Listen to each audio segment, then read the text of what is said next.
As the taxi slowly crept through the back streets of Prague, it never occurred to Martha that she was being followed. But when she heard the eerie creaking of the brakes as the car stopped at the deserted corner, she was suddenly newly aware of the extra man sitting in the front seat. As she walked away from the car, she was painfully aware that it remained idle where she had left it. And then she heard a noise that was unmistakably the passenger side door opening. Then she heard footsteps. She quickly ducked around a corner and slid hard against a wall, hiding in the shadows.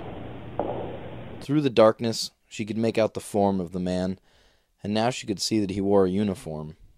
Finally, after what felt like an eternity, he disappeared back around the corner. She heard the noise of the door creaking again as the uniformed man got back in the cab, and then listened with relief as he drove off into the night. It was then that Martha Sharp realized exactly how high the stakes were in her actions. The true level of horror that was unfolding inside Germany was not yet apparent to the rest of the world, but the small American Unitarian denomination had several churches in Eastern Europe, and even before any reports of genocide emerged, the AUA decided to send someone they could trust to see firsthand what was going on and what could be done to help.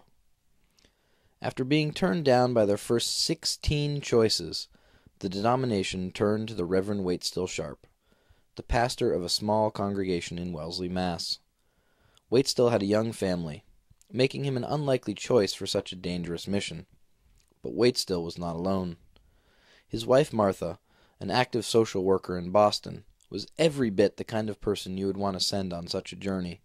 Smart, creative, practical, confident to the point of brave, she quickly convinced Waitstill that this was not only a journey that they should take, but a call to action that they simply had to answer. Sent off with high hopes and short dollars, the Sharps immediately went to work creating a network of people they met on their journey from Boston to Prague.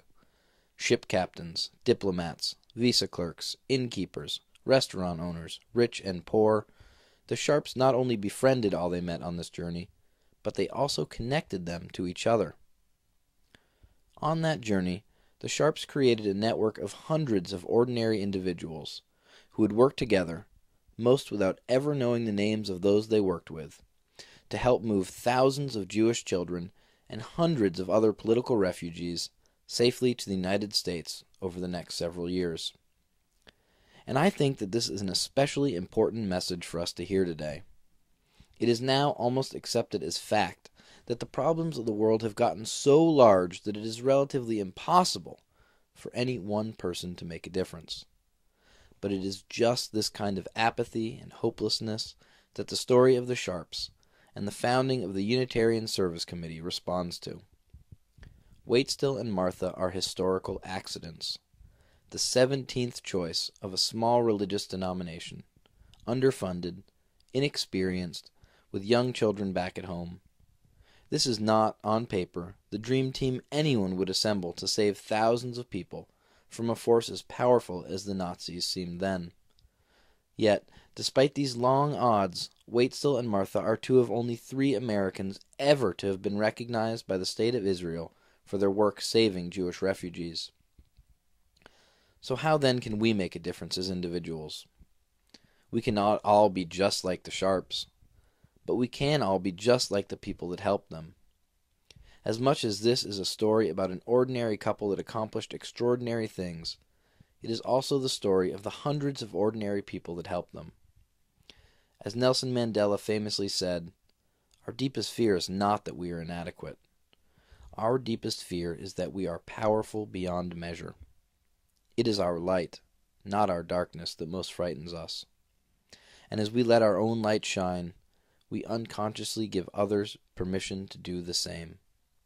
As we are liberated from our own fear, our presence automatically liberates others." May it be so.